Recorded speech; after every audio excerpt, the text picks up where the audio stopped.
it just became more and more evident to me and clearer that Dan was the guy I really wanted to move forward with. And I asked myself the question, why wait?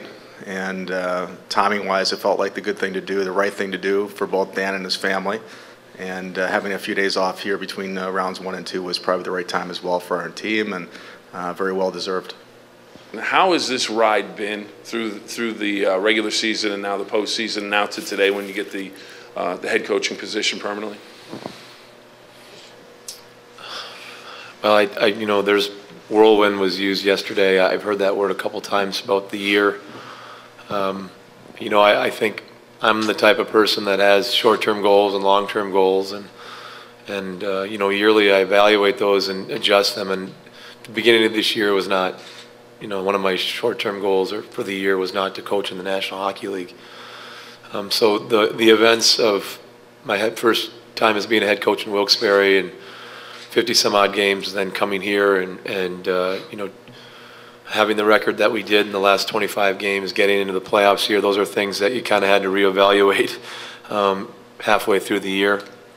So they're a little bit unexpected, but you know, I think when you hope and you have goals and dreams about how you think it's going to go for you, and this certainly happened quicker than I expected or could have expected or anyone expected. But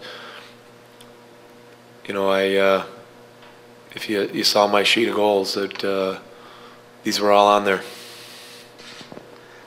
He's a real bright guy. You know, you talk about passion, you talk about enthusiasm, you talk about changing your environment for your hockey team. You know, above all, I think Dan's a very smart hockey guy. He brings a lot of good values to the table, and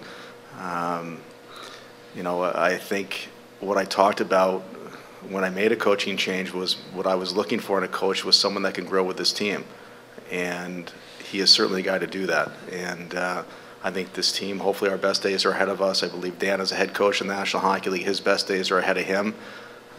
So I think it's been a good fit for both. And you know, I talked to the team this morning, and three values are very important to me for this organization. That's work ethic, that's accountability, and that's passion. And Dan and his staff certainly have brought that. And for me personally, has made it a real fun place to come to work the last couple of months, both the play of the team, but also around the locker room with the players, with our training staff, and of course with our coaching staff. So I think it's been a very, very good fit so far.